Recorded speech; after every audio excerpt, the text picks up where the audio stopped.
Hello guys, நான் உங்கள் Raji. Welcome to my YouTube channel ஆர்டிக்கு பைத்தம்.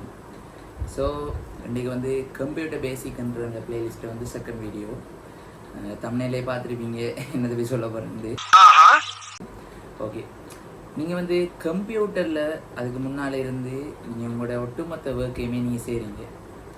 அப்போ அந்த கம்ப்யூட்டர் வந்து உங்களுக்கு ஒரு தாய் தண்டை பிள்ளைக்கு வந்து பாடம் சொல்லி கொடுக்குற மாதிரி தண்டை ஒர்க்ஸ்களை செய்து உங்களுக்கு ஃபைனல் ரிசல்ட்ஸ் தருது. அப்படிப்பட்ட அந்த கம்ப்யூட்டரில் வந்து அந்த கம்ப்யூட்டர்ஸுக்குள்ளே இருக்கிற அந்த பார்ட்ஸுகளை பற்றி அது எப்படி ஒர்க் ஆகுது என்றதை பற்றி நீங்கள் இப்போ யோசிச்சிருக்கீங்களா? ஸோ நீங்கள் அப்படி யோசிச்சிருப்பீங்கன்னு சொன்னால் welcome to this video. What are the parts that R exist on computer? Computer hardware என்றது வந்து மெயினாக சிம்பிளாக சொல்ல போனால் கம்ப்யூட்டர்ஸ் வந்து தனக்குள்ளே இருக்கிற அந்த பார்ட்ஸு ஃபிசிக்கல் நம்ம கையால் தொட்டு உணரக்கூடிய விஷயங்கள் என்ற அந்த பார்ட்ஸ் தான் வந்து கம்ப்யூட்டர் ஹார்ட்வேருக்குள்ளே அடங்கு. இதுதான் simple meaning of computer hardware. Okay தானே? இப்போ இந்த கம்ப்யூட்டர் ஹார்ட்வேர் என்ற கம்போனண்ட் வந்து நான் இப்போ 5 வகையாக பிரிக்கப்போம். ஓகே தானே? முதலாவது வந்து இன்புட் டிவைஸ். ஒரு கம்ப்யூட்டருக்கு அது ரிசல்ட்ஸ் தரத்துக்கு நம்ம ஒரு டேட்டா அல்லது ஒரு தரவை வந்து நாங்கள் வழங்கணும். அந்த கம்ப்யூட்டருக்கு நாங்கள் வந்து டேட்டாஸை கொடுக்குற கம்போனன்ட்ஸ் அல்லது பார்ட்ஸ் தான் வந்து இன்புட் டிவைஸுக்குள்ளே வரும். கீபோர்ட், மவுஸ், மைக்ரோஃபோன் அல்லது ஸ்கேனர் அப்படியான விஷயங்கள் தான் இந்த இன்புட் டிவைஸுக்குள்ளே வரப்போகுது. ரெண்டாவது வந்து அவுட்புட் டிவைஸ். ஒரு கம்ப்யூட்டருக்கு நாங்கள் கொடுத்த அந்த டேட்டாவை ப்ரொசஸ் பண்ணி அதை அவுட்புட்டாக தாரத்துக்கு அந்த கம்ப்யூட்டரில் இருக்கிற பார்ட்ஸ், அந்த கம்போனன்ட்ஸ். இப்போ உதாரணமாக இப்போ மானிட்டர். இப்போ நாங்கள் ஒரு டேட்டாவை கொடுத்து அதை ப்ரொசஸ் பண்ணி அந்த கம்ப்யூட்டர் ப்ரொசஸ் பண்ணி அது வந்து எங்களுக்கு இன்ஃபர்மேஷனை தாரத்துக்கு நாங்கள் அந்த மானிட்டரில் வந்து பார்க்குறோம். அந்த மானிட்டரில் பார்க்குறோம்னா அது எங்களுக்கு அந்த இன்ஃபர்மேஷனை திரும்ப தருகுது, அவுட்புட்டாக தருகுது. ஸோ இந்த மானிட்டர்ன்றது இது அவுட்புட் டிவைஸ். அடுத்த வந்து பிரிண்டர். அடுத்தது ஸ்பீக்கர். இப்போ நாங்கள் வந்து மைக் எடுத்து நாங்கள் கதைச்சோம்னு சொன்னால் அந்த மைக்கில் கதைக்கிற விஷயம் வந்து ஸ்பீக்கரில் கேட்குது. அப்போ நாங்கள் கொடுக்குற அந்த வாய்ஸ் வந்து இன்புட் எங்களுக்கு அது அவுட்புட்டாக தருது என்னது ஸ்பீக்கர். ஸோ அந்த ஸ்பீக்கர்ன்றது அவுட்புட் டிவைஸ். இவ்வளோ தான் இது அவுட்புட் டிவைஸ். சரிதானே? ஓகே. மூன்றாவது வந்து மிக முக்கியமான விஷயம் ப்ராசஸிங் யூனிட். இதில் ப்ராசஸிங் யூனிட்னு சொன்னாலே மெயினாக ஒரு விஷயம் தான் இருக்குது, சென்ட்ரல் ப்ராசஸிங் யூனிட், சிபியு. சிபியூன்றது உங்களுக்கு சொல்ல தேவையில்ல, the brain of the computer. இந்த கல்குலேஷன்ஸ் எல்லாம் செய்யும், ப்ராப்ளம் சால்வ் பண்ணி நாங்கள் கொடுக்குற இன்ஸ்ட்ரக்ஷன்ஸை வந்து அந்த ப்ராப்ளமை எடுத்து அதை வந்து சால்வ் பண்ணி எங்களுக்கு வந்து இன்ஃபர்மேஷனை தர இந்த விஷயங்கள் தான் வந்து இந்த ப்ராசஸிங் யூனிட்டுக்குள்ளே வரும். சரிதானே? ஓகே. இந்த சிபியூன்றது மெயினாக வந்து 3 விஷயத்தை கொண்டிருக்கு. முதலாவது வந்து control unit. Control unit see you என்று சொல்லுவாங்க. இந்த கண்ட்ரோல் யூனிட்னு சொல்கிறது இந்த நம்ம கம்ப்யூட்டருக்கு கொடுக்குற அந்த இன்ஸ்ட்ரக்ஷன்ஸை கண்ட்ரோல் பண்ணுற விஷயம்தான் இந்த மெயின்லி கண்ட்ரோல் யூனிட்.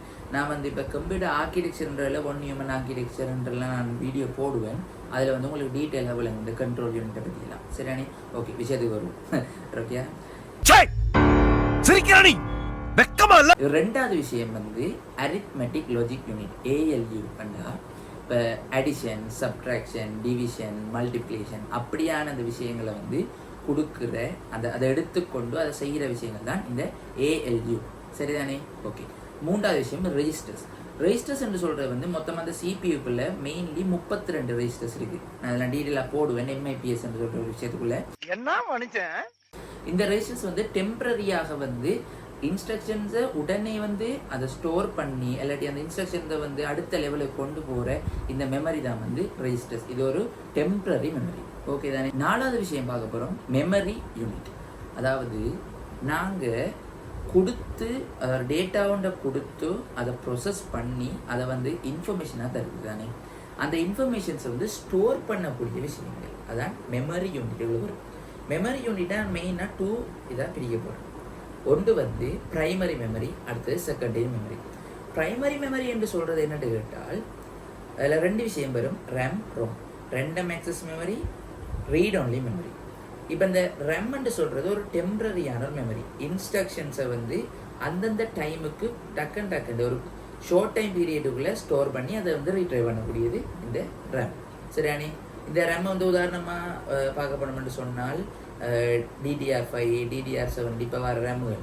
இப்போ வந்து 2026 வந்து ஜிபியூன்றதை விட ரேமின் ப்ரைஸ் வந்து ஹை லெவலில் இருக்குது.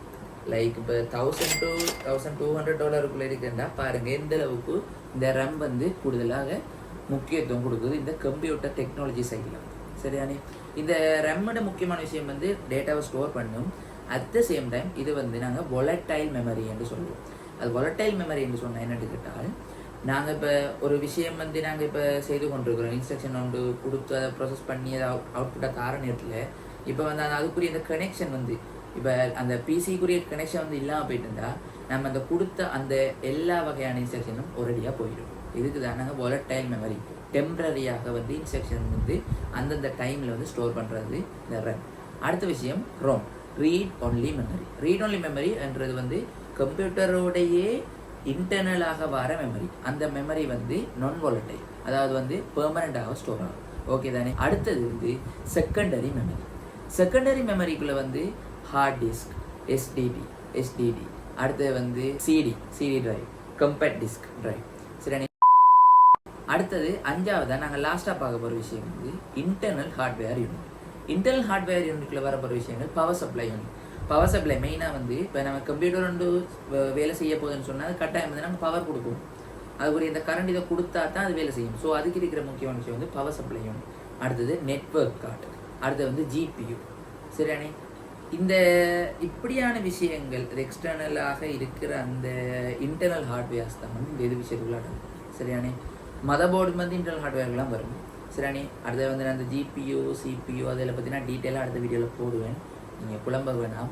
என்னது இவன் வந்து என்ன உடனே ஜிபியு வந்து போடுறான், உடனே சிபியு ஒரு பக்கத்தில் வந்து போடுறான்னு யோசிக்க வேணாம். நான் அடுத்தடுத்த வீடியோக்களில் வந்து அதை நான் போடுவேன். நெக்ஸ்ட் வீடியோ வந்து சிபியோட ரெவல்யூஷன்ன்ற ஒரு வீடியோ வந்து நான் போடுவேன். அதில் வந்து சிபியு உண்டா என்ன, அதில் உள்ளே இருக்கிற ஆர்கிடெக்சர் எல்லாம் போட்டு அது ஆரம்பத்தில் இருந்து இப்போ வரைக்கும் உள்ள எவல்யூஷன், இப்போ Intel evolution, AMD Ryzen evolution, அப்படி எல்லாமே நான் டோட்டலாக போட்டு முடிப்பேன். ஒட்டு யோசனையும் இல்லை, ஃபுல்லாக போட்டு. சரி,